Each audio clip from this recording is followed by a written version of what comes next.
Oh, you little maggot! You make me want to vomit! Hey guys and gals, guess who it is? It's Sweet Scoots. Glad to be here with you.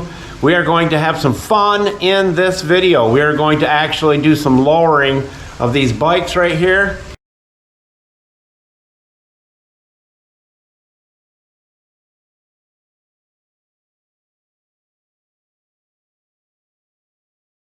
So I guess the best way to show this is with the bikes all lined up together. Now, the big dog, there's no getting that any lower. That's about as low as we're gonna go. It's sitting on the ground. You can't get it on the motorcycle lift. Because I'm used to that bike being low and it looks awesome, the Road King looks kind of, I don't like it, too high. Now, the Street Glide is pretty low, way lower than the Road King, but we're going to lower the Street Glide as well. Let's get busy again. All right, first let's get a stance on the bike as it looks now, and I'll deal with it dragging on the ground if I do a hairpin turn at 90. I had to put my OSHA approved flip-flops on and we're good to go now. And the pollen is horrible today. If you guys are dealing with allergies, you should see Mr. Know-It-All. I got some good videos on how to stop it. Also, if you want a free sample of the lubricant that we're giving away, free of charge, all you got to do is message us and tell us you want a sample of it. We'll send it to you. We pay the shipping. Here's the deal. The Road King, I know is supposed to sit up like it does, higher, but I don't like it. But here's the problem. We have not been able to find a lowering kit that will deal with these bags. The shock is here, of course. This area is wider here, down at the bottom. So the shock can be moved back to over here. You see what I'm saying? On the Road King, it's just straight up and down. So on the Road King, we're going to do some fabricating on the bags. I don't like them anyhow, and I'm not buying hard bags because I'm a tightwad. And I like to do projects that's never been done before. So it's going to be a chore, but it'll be fun. And it looks stupid without the bags on it. And again, I'm a tightwad. All right, we're going to take our lift. We want to just take the pressure off the shocks so we can get them off. We don't want them too high or too low. There's a happy medium there. So the bolt will just slide out. I'm going to tell you, I removed the catalytic converter on this. And this bike is unbelievable. And I installed the plug on it, booster plug. This thing is sweet now. I love it. I love riding it. I have a bike for every mood. That's what I say. My wife says that. When I feel I need to relieve tension, I get on the big dog.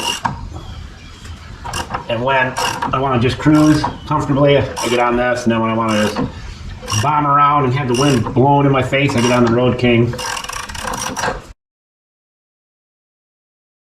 I'll know by how well the bolt comes out of it. But that lift is sweet, you'll love it. And we'll torque these back down when we're done at 45 pounds.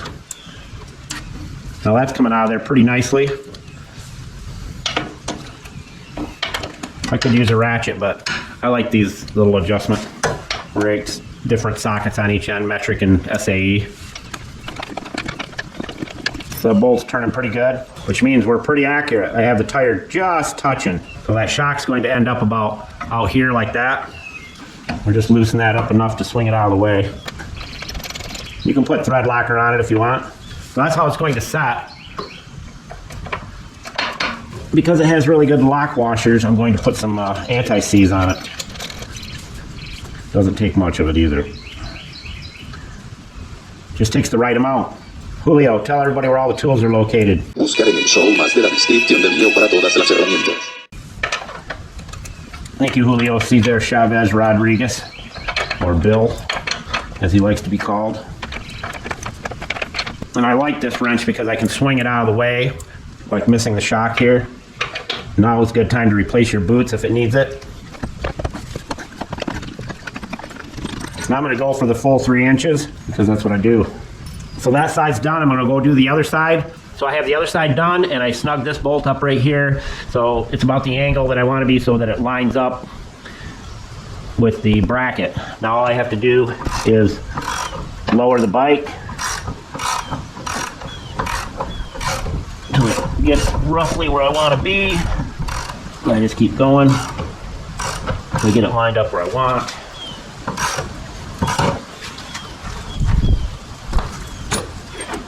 Just like that. Goes right in.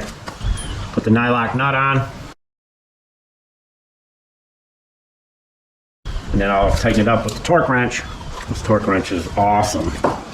Goes pretty fast. 19 millimeter on the back side.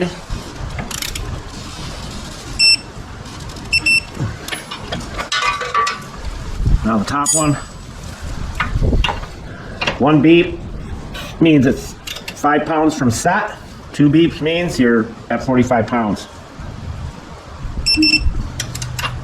And then it tells you what I actually set it at. 45.7. I'm a little over. Let's go do the other side. I'll be right back. All right, all we gotta do is take the lift out now and we'll see how it looks.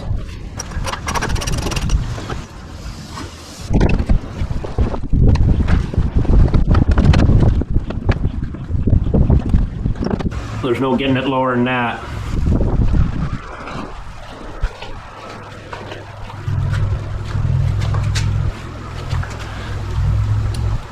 She's mighty low.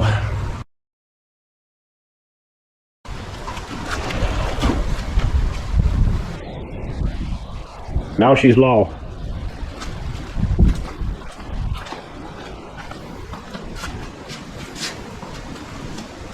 This is where you get a real good view of it. I love it. To each his own, eh? Now we got to get that one right there that's 16 miles in the air down. That's going to be a trick, but we're going to do it. We'll see what we can do with the old high boy there, Road King. But you can see the two-up seat difference and the bag difference, how low the bags are on the Street Glide. And I know they're two totally different bikes. I'm fully aware of that. One's not made for that, but definitely could be sat down a little bit lower. I had a Fat Boy, a 95 Fat Boy with a lowering kit on it, and it was so much more enjoyable to get on and off and just looked awesome. Sweet Scoots, out.